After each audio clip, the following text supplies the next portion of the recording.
18 national championships. Alabama is the champagne of college football. The best of the best, the gold standard, because that's what you deserve as a fan. This is Bama Football on YouTube, covering Alabama football at the highest level. Often copied, but never duplicated.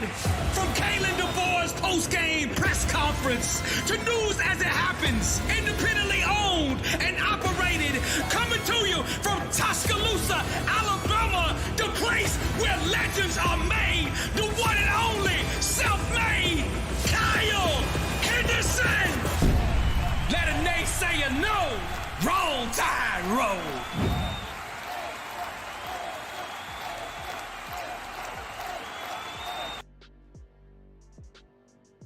Fam, what's up? Good morning to you. I appreciate you guys being here. Can I get a Roll Tide inside the comment box? Roll Tide Probs, what's up, man? I appreciate the love on the new intro. I appreciate you guys so much, and thank you for joining me right here on Bama Football on YouTube. Feels a little bit more like the college football season, doesn't it? You have SEC Media Days, which took place this week, wraps up today in Dallas, Texas, and you had Alabama, this foursome at the podium yesterday. Malachi Moore, Kalen DeVore, Jalen Milroe, and Tyler Booker, all great leaders who exemplify leadership and the standard of the Alabama football team. We're going to talk about what we learned. We're going to talk about key quotes right here on the show, Bama Football on YouTube. And I appreciate you guys being here, whether it's on my live show, this is my real life work, or whether you're hanging out with me in the evening time when I'm streaming EA Sports College Football. Survive in advance. That's what we continue to do each night on the stream. Jimmy, what's up? I see you inside the comment box. Mac Tooney, Roll Tide Probs, what's up? Southern Red, good morning. Henry, what's going on? DC 777 up in the house. Crypto King, man, I appreciate you being here, and everybody else inside the Undefeated. Yesterday was a really great day in terms of kind of getting a little bit of a taste of what Alabama is going to kind of showcase in terms of kind of the leadership. And I think it starts, and I want to start with Coach Sabin, because I tweeted this out yesterday. Having Coach Sabin, oops, I need to size that up. Having Coach Sabin, give me 1 second. You're going to see I do all the editing like on the fly. So having Coach Sabin at the podium, what that did yesterday is I felt that like so many times we only get like a couple minutes of Coach Sabin, right? Like 30 minutes. I think he even said that yesterday as well. But what happened yesterday is that you had all day of Coach Sabin. I mean, he was there since 7:30 in the morning till the evening time. I mean, I watched so much of Coach Sabin yesterday, and I thought it was better for it, right? Like I kind of was sad that I was like, man, you only get like Coach Sabin's 30-minute presser or whatever. But now you get Coach Sabin all the time. I honestly feel that it's like the Nick Saban media days. Every single article written by On3 24/7 Rivals was Nick Saban. What Nick Saban said about this player, what Nick Saban said about, did you guys see this as well? And he's perfect at his job, right? Because everybody has respect for him. He has the best credentials. He's not just some shock jock looking for like, he doesn't care about social media. He doesn't even have a Twitter, right? He just speaks from the heart and off the research that he does. And yesterday, I thought it was great. Like the reporters that were in Dallas, they had a candid moment with him. And they're talking about, they're talking with him and like, what do you miss most about coaching? And he said, the relationships, clearly, right? That makes sense. He's a coach, he's a mentor. You're going to miss that. But where he finds kind of his love being an analyst is that he still gets to watch tape, break down film. He's a defensive-minded coach. So there were a couple points that I wanted to talk about from Sabin that really kind of resonated with me yesterday and throughout the last couple of days, okay? So Coach Sabin just wants the best 12 teams in the college football playoff. And I think that makes perfect sense. So right now, how the playoffs are going to work this coming season is the top four conferences, right? The Power Four, they're going to have automatic bids to the playoffs. And then after that, they're going to see the remaining 8, right?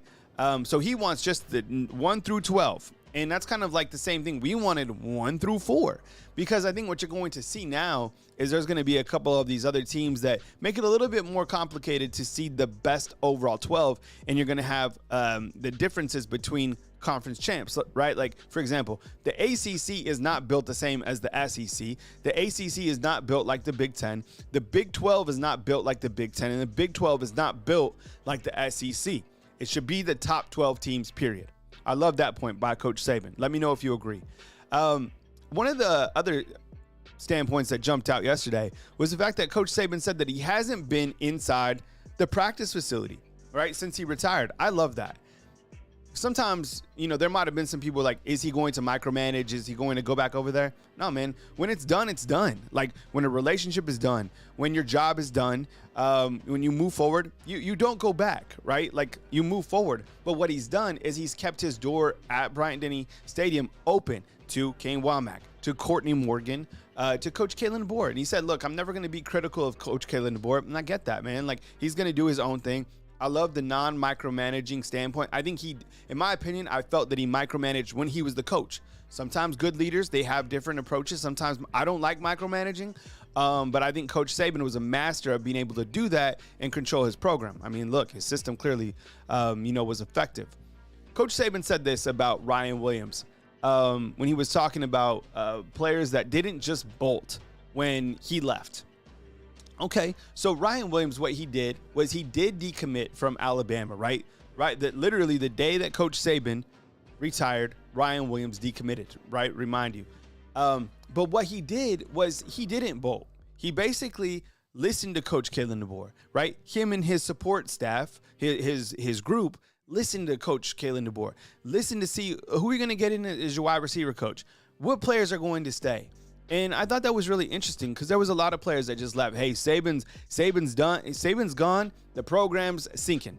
It hasn't been the case. Look what they did in transfer portal. Look what they did recruiting. Look what's going on right now, and look at all the momentum that Alabama has, right? He didn't just bolt. I love that fact as well.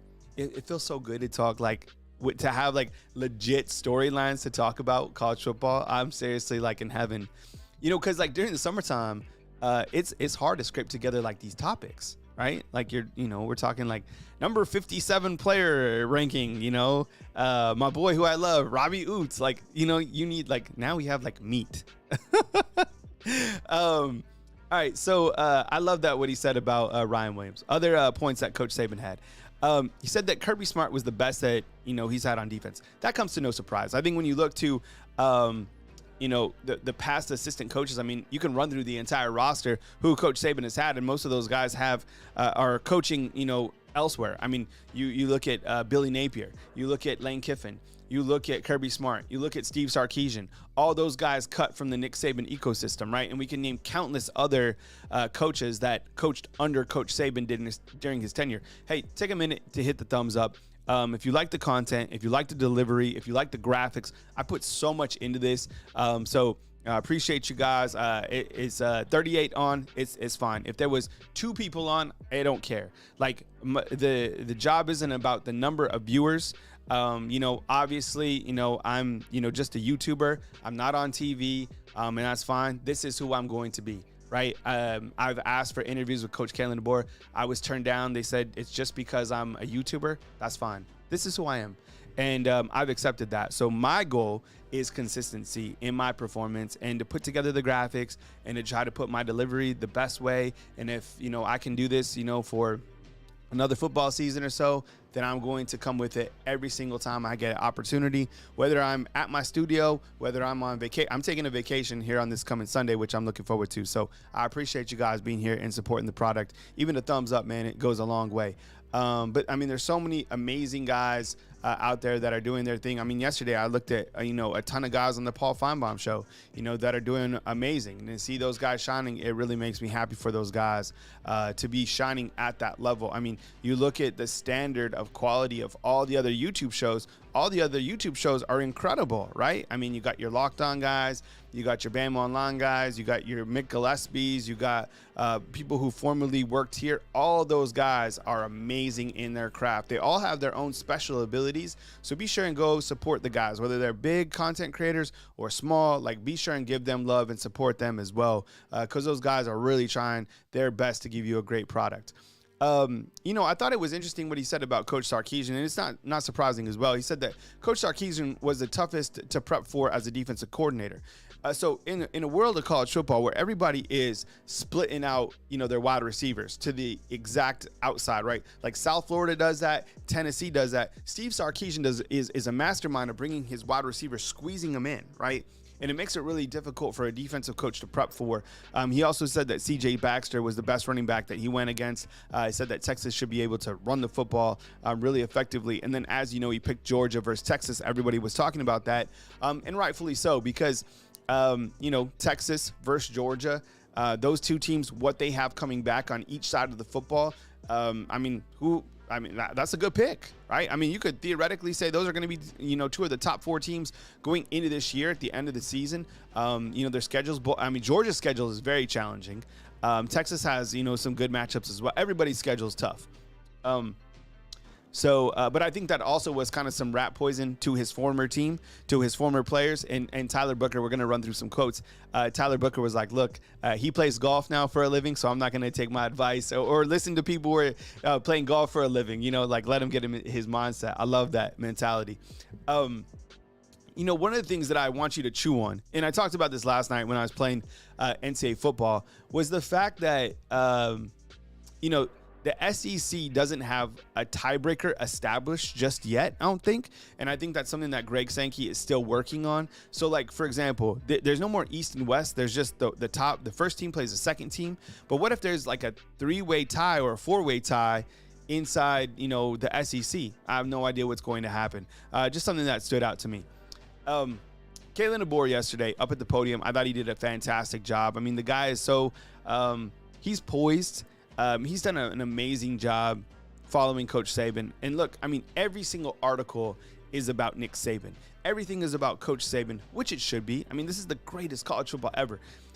This guy it doesn't seem like he has any sort of ego at all. Yesterday, this sound that I thought banged. He said, we have guys that work relentlessly every single day to build those relationships. Help us get the guys, and he's talking about recruiting. Help us get those guys to campus. When the prospects do come, they see Alabama as something they want to be a part of. And he's talking about this in reference to recruiting. Look at what Alabama has done recruiting-wise. They are number 1 in the recruiting rankings, and they have the guys that are working relentlessly to make that happen. A guy like Courtney Morgan, go ahead and hit him with the emoji. A Jamarcus Shepard. I think Coach Kapilovic is now ranked as the number 1 recruiter on 3, right? He's reeled in 2 5-star offensive linemen, Ty Haywood, Michael Carroll. By the way, did you see that Michael Carroll, who's committed to Alabama, is transferring for his senior year to the IMG Academy? He's already a 5-star. Love that connection. I love that continued pipeline from the IMG to Alabama. So there's your Florida guy. Love that quote by Coach Kalen DeBoer. In fact, I'm going to play a 3-minute soundbite in case you didn't see it.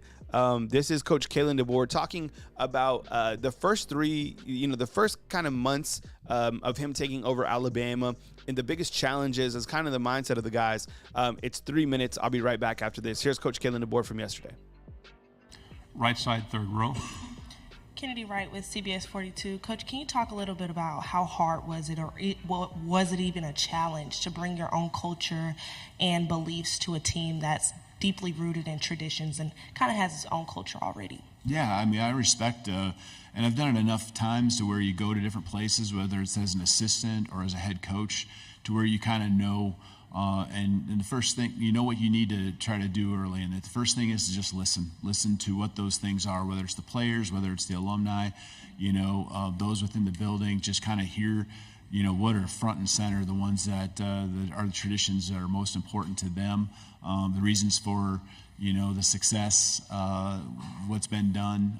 Fortunately, I retained a lot of staff, and a lot of that continuity, I think, helped with a lot of those traditions, and again, helping me understand what I don't know. But then I think there's also just got to be a piece of, And I think it's more of the scheduling and just the methods that we would use, timing, all that kind of stuff. Just, things that have worked for me, worked for the programs I've been a part of, what I've learned. And I think that it's not necessarily always a right or wrong. It's more about how you blend it all together. And so those things were important to me. We're going to practice in the mornings, and I don't think there's a right and wrong. We've had success mornings and afternoons, but how I can mesh things together and just, make a schedule throughout the week that fits practice in the mornings, that's something that, I feel like I understand well. And that's something I think our guys have embraced and, have educated them. Again, this isn't necessarily the only way you win, but this is the way that I've achieved success, and I think they're very open to it, and I appreciate our guys for being that way. Left side, third row, and then pass the microphone to your left. Yes, sir. Good morning, Coach. Tony Reese out of WCVM out of Columbus, Georgia, the ABC affiliate. What would you say has been the biggest challenge you faced since being at Alabama, and how have you been able to overcome it so far? Biggest challenge, I think the biggest challenge, I know the biggest challenge was early on. The first 2 weeks, with the timing of everything being in the middle of January, there's no question. I mean, you got a contact period. We're a 12-2 football team that went to a semifinal game. A lot of talent on our roster, highly recruited football players. And so with the portal being open for 30 days, when a head coach change happens, that was intense. It really was. And you're trying to manage retention of a roster with building a staff. And the building of the staff helps with retention of the roster, but just things coming your way. A lot of bullets in the air, that I know I couldn't be more proud of our staff and our team for just working through. A lot of noise that was out there. And there was a couple guys that moved on, but for the majority of our team to stick around and stay, it was probably the toughest time, but it's one that I think has been very rewarding when it comes to us understanding who we are and appreciation for what we've been through so far here in the first 6 months.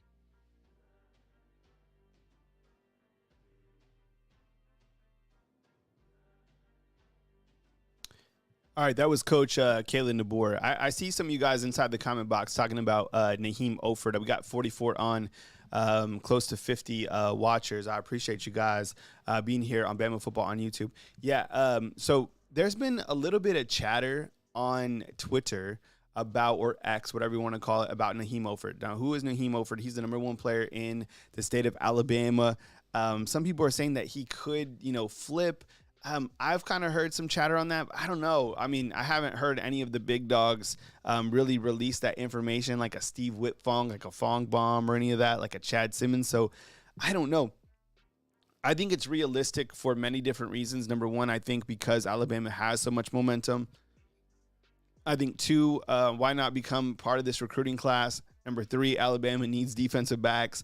Number four, the guy is from the state of Alabama. I mean, you saw what Alabama's been able to do with the defensive backs. And I think Mo Lindquist and Colin Hitchler can get you there in terms of the development. So, look, I know he's committed to Ohio State. So I'd definitely be watching that. And then another point that I wanted to bring up before I move to, continue talking about what we learned from SEC Media Days is the fact that Kendrick Law, my goodness. I mean, I think Coach Kalen DeBoer said yesterday that he was clocked at like 23 miles an hour, 23.9, almost close to 24 miles an hour. I mean, if you look it up, I mean, that's probably one of the top speeds that anybody from the NFL ran last year.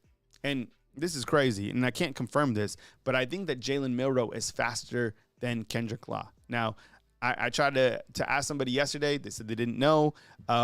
Whatever the case is, my goodness, like those are the type of weapons that Alabama has coming back for the 2024 season. Here's Malachi Moore. Have a short clip of him, but I think this was interesting yesterday, talking about that Michigan game. He's like, I think about that Michigan game almost every day. So to say, even fresh off a wake up at 6:30, it's the first thing on my mind coming to work every day. I think that's one of our main driving factors. Look, this team has a lot of hunger.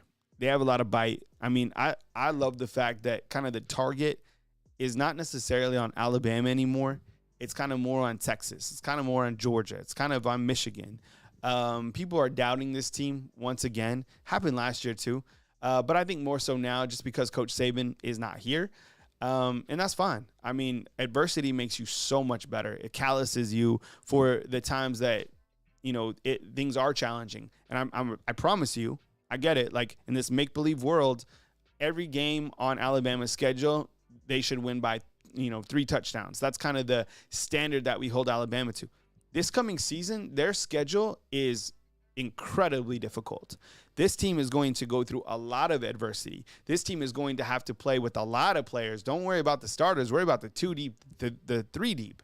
I promise you this schedule is challenging. So, and these guys are ready for it, and they have the mindset for it. Jalen Milroe, once again, I love the hat that he had on. The guy, I mean, he's grown up, but he's still retain that kind of sense of, humility, poise. He's articulate. He's got the best smile in all of college football. He's probably one of my favorite players, honestly, to cover. And again, how are you going to turn one of the top dogs into an underdog, right? That's kind of the cold summer from Courtney Morgan. I mean, he had a quote right here, and I'll play a soundbite from him. The cliche term, the grind don't stop. Each and every day that you have the opportunity to play the game of football, seize it.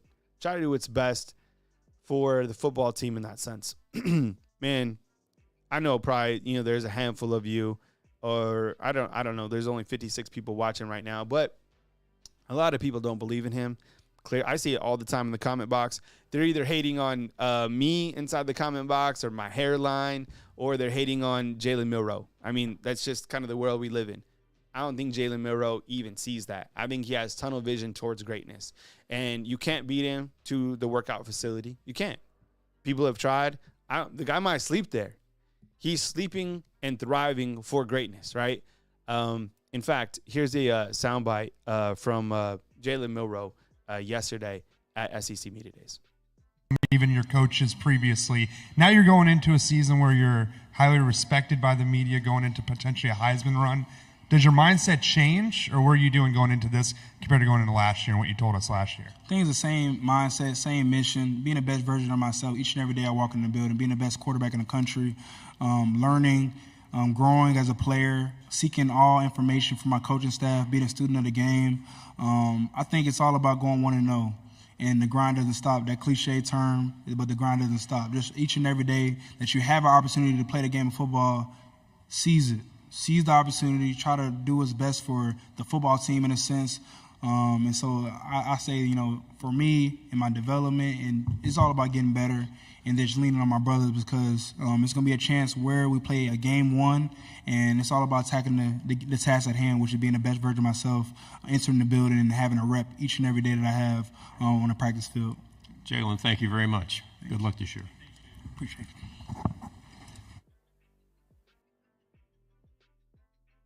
That was Jalen Milroe yesterday at SEC Media Days. I mean, the guy has every single thing that you want within a leader, and I mean, it's just going to be remarkable to see what he does this coming season. I mean, the team is absolutely on fire. Tyler Booker had a really good quote yesterday as well.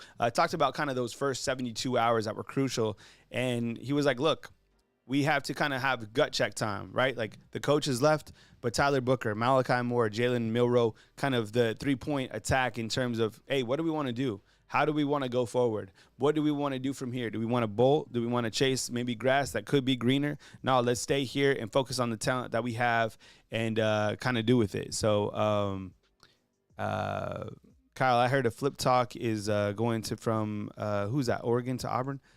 Man, I haven't really. I know there's a bunch of stuff on Naheem like I was talking about earlier.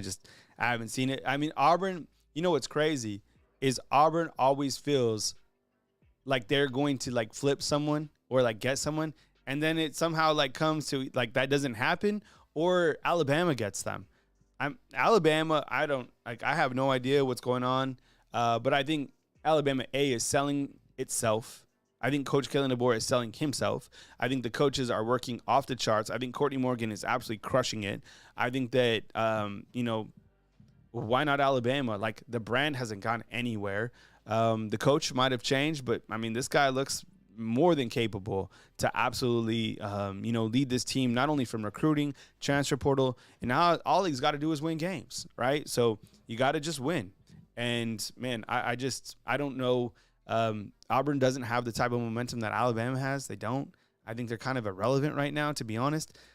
You know, they're going to be a challenge for Alabama, of course, because that's how rivalry games are. But in the greater spectrum of things, it's still Alabama. So I don't know. You know, I'm sure Auburn's going to get a couple of their guys, but overall, Alabama's going to, you know, do their thing. Kyle, I know you're going to be out of town, but are you going to be live streaming Derek Meadows? So Derek Meadows is set to announce on Saturday. I'll still be in town on Saturday. I head out of town on Sunday, and I'll still be doing my shows. It might be in vertical format all next week from my phone, but, you know, I got to get away so I can get energized, get mentally recharged for this coming season, and, you know, hopefully you guys, you know, have had time to enjoy yourselves as well. We continue with the SEC Media Days today. You got a couple more coaches at the podium. As news happens, stay tuned to Bama Football on YouTube. I got you covered. I sincerely appreciate the 67 of you guys that are joining us right here on Bama Football on YouTube. I really appreciate you guys hanging out with me during my real life work or when I'm, you know, hanging out streaming. And look, that game's hard. That game's really hard. I don't care. Look, if you're good on the sticks, congratulations to you. It's kind of nerve-wracking to be able to stream at night and like have the season on the line and then playing these games. They're hard. Like the Missouri game, my God, I missed like a 15-yard field goal. We go into overtime. I had to come. It was 4th and 9. I had to throw a touchdown. It was a decision to kick a field goal again. Or I went with the 9-yard slant to Kendrick Law, who caught it, bounced into the end zone, and then I had to stop Missouri. Man, the game's stressful. I appreciate you guys. Thank you so much for supporting me and allowing me to do what I love to do right here on Bama Football on YouTube. Look, I might not be on TV. I might not be on SEC Network or, you know, be able to interview Coach Kalen DeBoer, but I'm bringing my best every day. So try my best, and I appreciate you guys believing in me. From beautiful Tuscaloosa, Alabama, Kyle Henderson.